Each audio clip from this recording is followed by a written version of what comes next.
তোমাকে দিব না, এটা খাওয়া যাবে না, তোমার ঠান্ডা লাগবে। ইস, ফেস করছে কেমন। হ্যালো, আসসালামু আলাইকুম everyone, it's me Ashfia Tanima. Welcome back to my new another blog. I hope তোমরা সবাই ভালো আছো। আমিও অনেক ভালো আছি আলহামদুলিল্লাহ। তেমন কিছু না, আজকের ব্লগটা হচ্ছে গিয়ে একটা random day, random blog, random holiday, এইসব আর কি। আজকের ব্লগটা সকাল থেকে না, বৃহস্পতিবার রাত, সন্ধ্যা থেকে শুরু করছি। রান্না করব, আজকে রান্না দিয়ে শুরু করছি। এখানে রুই মাছের তুলতুলে পেটি দিয়ে পালং শাকের চচ্চড়ি আর মুরগির মাংস দিয়ে বাঁধাকপি ভাজি রান্না করছি। কথা কিন্তু সত্য, আসলে শাক দিয়ে মাছ ঢাকা যায়, জাস্ট কিডিং। আর একটা কথা, আমার বাসায় শুধু শুক্রবার আর শনিবার রান্না হয়।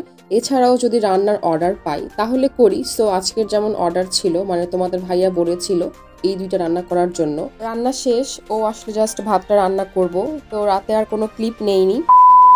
Hello, good morning everyone. সকাল সকাল চাল ডাল থেকে পার্সেল চলে আসে, রাতেই অর্ডার করা হয়েছিল। ডিমগুলো ধুবো, আমি ডিম ধুয়ে ফ্রিজে রাখি। দেন সকালের খাবারটা খেয়ে ঘরের কাজে আর রান্নায় ব্যস্ত ছিলাম, এসব আর রেকর্ড করিনি। তারপর রায়াকে নিয়ে যুদ্ধ করতে বসলাম তার খাবার নিয়ে। ওকে রোদে দাঁড় করায় রাখছি যাতে চুলটা শুকায় যায়। ওকে খাওয়াতে অনেক অনেক অনেক টাইম লাগে, এই টাইমটা রেকর্ড করতে পারি, হাতে প্রচুর সময় থাকে। দেন আমিও খেয়ে নিচ্ছি রুই মাছের ঝোল।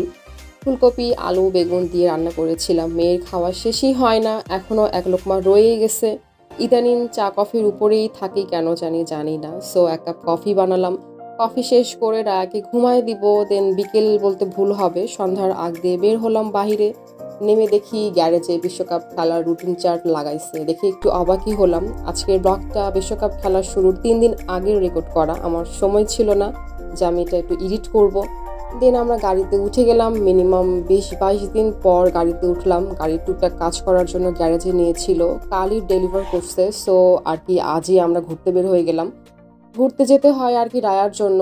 ও ওর বাবার সাথে সকালে গ্যারেজে নেমেছিল, আর কি যেন কাজে গাড়িতে বসে, আর সে নামবে না অ্যান্ড বাসায় আসবে না। অনেক বুঝায়ে বিকেলে ঘুরতে যাব এসব বলে বাসায় আনা হয়েছে। হুটহাট ঘুরতে বের হইলে আর কি 300 ফিট পূর্বাচলের দিকেই যাওয়া হয়, দিকটা নিরিবিলি এই জন্য। দেন আমি কোন যেন এক ব্লগে বলেছিলাম, মেবি ব্লগ 13-তে, যে আমরা একটা রেস্টুরেন্ট খুঁজতেছিলাম অনেক দিন ধরে, বাট খুঁজে পাই না। সো আজ আর কি খুঁজে পাইছি। এখানে এসে নামতে না নামতেই তার চোখে এই বেলুনগুলো পড়ে। সেই নিজেই এতগুলো ভিতর থেকে সিলেক্ট করে নিয়েছে বেবি শার্কের শার্ক বেলুন, তার ভাষায় শাক বেলুন। কিউট না? এই সেই রেস্টুরেন্ট যেটা আমরা খুঁজছিলাম, ফ্রাই কিং বুলবোনা রেস্টুরেন্ট। নামটা ইউনিক, বাট বুলবোনা দিয়ে কি হয়েছে, ভুলেই তো গেছিলাম যে রেস্টুরেন্টটা কোথায়। ফার্স্ট টাইম যখন আমরা এসেছিলাম কোরাল মাছ ফ্রাই, চিকেন ফ্রাই, রুমালি রুটি এসব খেয়েছিলাম, অনেক মজা লেগেছিল। আর সাথে আমার দেবরও আসছিল। তো আমরা মাছ দেখছিলাম, কোরাল মাছ, টুনা মাছ, রূপচাঁদা, অক্টোপাস, কাঁকড়া, আরও অনেক কিছুই ছিল। এখানটা ঠিক কক্সবাজারের মতো, যেটা খাবেন বা দেখে দিবেন আপনার সামনে রান্না করে দিবে। সো আমরা খাওয়ার জন্য কোরাল মাছ দেখছিলাম। মাছের দাম শুনে লিটারেলি খাওয়ার ইচ্ছা মরে গেছে। 1400-1500 টাকা চাই। সেম সাইজের মাছ 7-8 মাস আগে আমরা 450 টাকা দিয়ে খেয়েছিলাম। এই কয়দিনে অনেক দাম বাড়ায় ফেলছে। সো দাম দর করে 50-100 টাকা কমাচ্ছে। তো আমরা আরও অনেক দোকান দেখছিলাম, সব দোকানের দাম সেম। যেগুলো 800-900-1000 টাকা চায় সেগুলো আবার ফ্রেশ না, আবার এই দামটাও যে কম তা না। সো ডিসাইড করলাম ফিশ খাবো না, এতগুলো টাকা দিয়ে দুজন খাবো, অনেক এক্সপেন্সিভ হয়ে যাবে আর পোষাবেও না। যদিও আমরা এত ফুডি না, এত বড় মাছ আমরা দুজনে খেয়ে শেষ করতে পারবো না। সো আমি বলবো মিনিমাম 4-5 জন মিলে আসলে খেয়ে পয়সা উসুল হবে। আর যদি পেটুক হন তাইলে তো কথাই নাই, আপনি একাই পারবেন। সো আশপাশটা একটু ঘুরছিলাম, দেখছিলাম। এই সেই গরম গরম মিষ্টির লোভে আমরা এখানে আগে অনেক আসতাম, এখনো আসি, বাট মিষ্টি খেতে না, আজও খাইনি।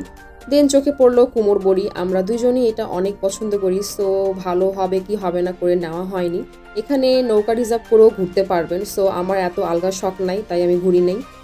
ভিউটা সুন্দর ছিল তাই আর কি দেখালাম। এখানে বাণিজ্য মেলার মতো ছোট ছোট অনেক দোকান বসে, এই দোকানগুলো ঘুরে ঘুরে দেখছিলাম। পাশে নাগরদোলা ছিল, বাট বন্ধ ছিল। আমার একার জন্য তো আর স্টার্ট করবে না, কিছু কিনি বা না কিনি, এগুলো ঘুরে ঘুরে দেখতে আমার খুবই ভালো লাগে। সো দেখতে দেখতে চোখে পড়ে গেল যেটা আমার রেগুলার কাজে লাগে বা উঠতে বসতে লাগে, এই চুলের কাটা। ছোট সাইজটা সহজে পাওয়া যায় না, সো 3টা নিয়ে নিলাম, স্টকে রাখবো। আর রায়া কি নিল সেটা একটু পরে দেখাচ্ছি, চলো। কেনাকাটা করে বসে পড়লাম আর ও গেল অর্ডার দিতে। এখানে প্রচুর মানুষ খেতে আসে, ওদের খাবারের অনেক ডিমান্ড।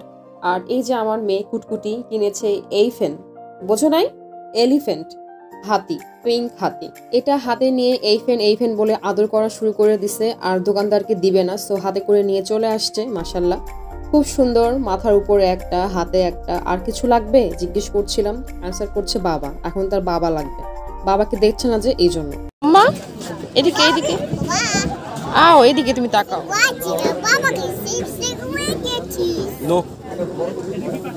অলওয়েজ কোক খাওয়া নিয়ে জিদ করে, সব জিদ বাবার কাছেই করে, আমার কাছে করে লাভ নাই, লাভ পায় না।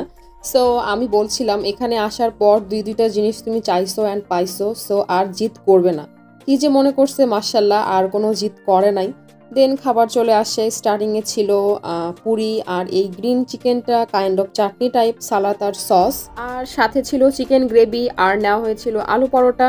এটা ট্রাই করার জন্য নেওয়া হয়েছিল, ভালো ছিল, বাট এসবের সাথে ভালো লাগছিল না। পরে আরও একটা করে পুরি নিয়েছিলাম। খাবারগুলো সত্যি অনেক মজা ছিল, আমি অনেক মজা করে খাচ্ছি, দেখতেই পারছো।